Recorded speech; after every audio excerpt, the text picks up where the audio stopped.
হাট যেন সারা বাংলার জ্ঞানী গুণী বুদ্ধিজীবী আলেমে দ্বীন আল্লাহওয়ালা মুবাল্লিগিন আরিফ বিল্লাহ বুজুর্গানের দ্বীন ইনাদের যেন একটা এই মিলন কেন্দ্র করেছে বাবা নাসিরউদ্দিন এই মাদ্রাসার জলসার সন্ধিক্ষণে। আর গোটা এলাকার জ্ঞানী গুণী বুদ্ধিজীবী যাদের অন্তরে হৃদয়ে ইসলামের স্পিরিট, চেতনা, ভাবনা, অনুরাগ এবং উচ্ছ্বাস আছে, সেই সমস্ত আল্লাহর বান্দারা এখানে এসেছেন। এটাই তো উলামায়ে কেরামরা চেয়েছেন, চাচ্ছেন। শুনুন, আপনাদের কাছে গাদা বক্তা আছে, ভুরি ভুরি সময় নষ্ট করব না।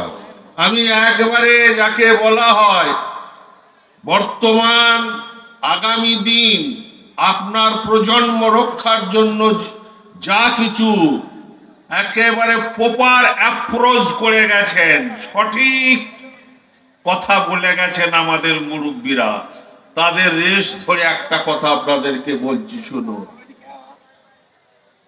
আজ থেকে ৭৫ বছর আগে মৌলানা আবুল কালাম আজাদ আর মৌলানা মোহাম্মদ আলী সাহেব সর্বভারতীয় জমিয়ত উলামায়ে হিন্দের প্রমুখ ইসলামী কালচার এবং ইসলামের এই স্কলাররা বলেছিলেন, দেশ স্বাধীনতার ৭৫ বছর থেকে নিয়ে ৮০ বছরের মাথায় এমন একটা পরিস্থিতি হয়তো আসবে যেদিন ইসলাম, কোরআন, ভারতবর্ষের গণতন্ত্র প্রেমী অমুসলমান বুদ্ধিজীবীরা পর্যন্ত জ্বলন্ত তাওয়ার উপর দাঁড়িয়ে যাবে।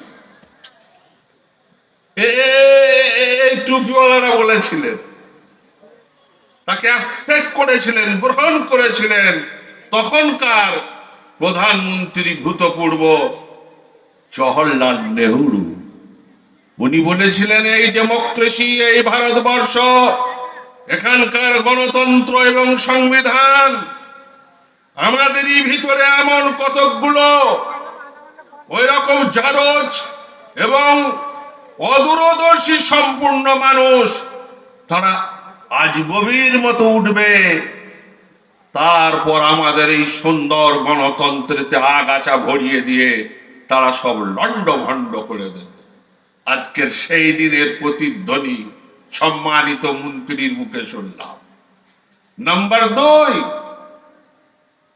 শেখুল ইসলাম হুসেন আহমদ মাদানী এই মাদ্রাসার আঙিনা থেকে বলেছিলেন যে দেওবন্দ মাদ্রাসা পরবর্তীকালে সারা ভারতবর্ষের দ্বিতীয় বিশ্বযুদ্ধের পথ দেখিয়েছিল এই মাদ্রাসা, এবং ভারতবর্ষের স্বাধীনতার মূলে ছিল এই মাদ্রাসা। অস্বীকার করা যাবে না। আজকের যারা বলছে আমরা ভারতের ভক্তি, ভারতের ভক্ত, হে ভারত ভক্তরা, সেদিন আপনাদের মায়ের গর্ভে ছিলেন ১৮০৩ খ্রিস্টাব্দে, ১৭৯৯ খ্রিস্টাব্দে টিপু সুলতানের পরাজয়ের পর, আর ১৭৫৭ খ্রিস্টাব্দে পলাশীর নবাব সিরাজের পর ভারতবর্ষের রাজার নবাবদের রাষ্ট্র একটার পর একটা তাসের ঘরের মতো ভেঙে গিয়েছিল। তখন এই মাদ্রাসা পড়া যাদের পাছাই ভালো একটা চ্যাটাই জুটত না, আসন ছিল না, এরা এরকম ছিঁড়া মাজুড়ে বসে একেবারে গভীর ভাবে ইংরেজকে দেশ থেকে তাড়াবার জন্য সর্বপ্রথম যদি নিখুঁত কোনো পরিকল্পনা সংগোপনে যদি তারা তীর তৈরি করতে হয়, সেটা করেছিলেন এই আলেম মৌলানা হাফেজ আর ইমামের দলেরা। বলুন সুবহানাল্লাহ।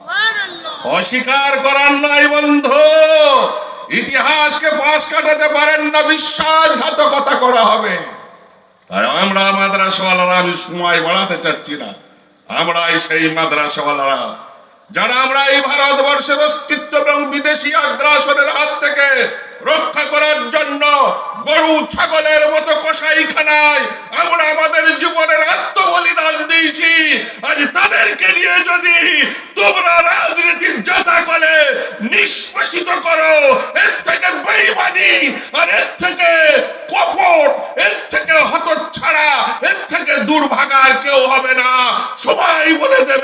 কে কোন দিকে যাবে।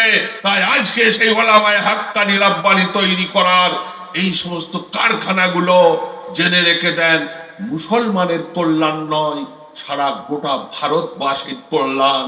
এখানে সংখ্যালঘুরা যদি বিপন্ন হয়, ভাববেন না সংখ্যাগুরুরা, আপনি নিশ্চিন্তে থাকবেন।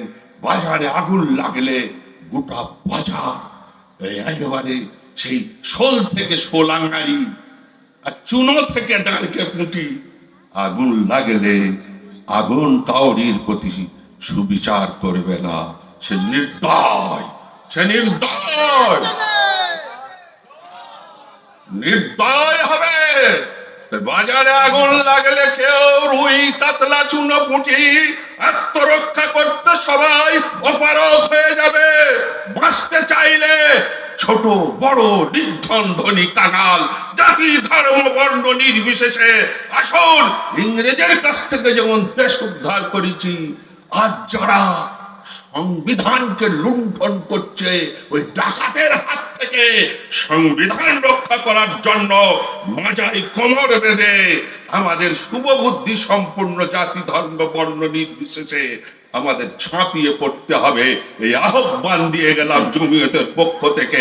আগামী দিন আমার মনে হয় স্বাধীনতার লড়াই আমাদের পূর্বপুরুষরা করেছেন, আর সংবিধান রক্ষা করার লড়াই ওই সংবিধানের ডাকাতদের হাত থেকে রক্ষা করার জন্য আন্দোলন শুরু করতে হবে। বলুন ইনশাআল্লাহ, ইনশাআল্লাহ। নারে তাকবীর, আসসালামু আলাইকুম। নারে তাকবীর।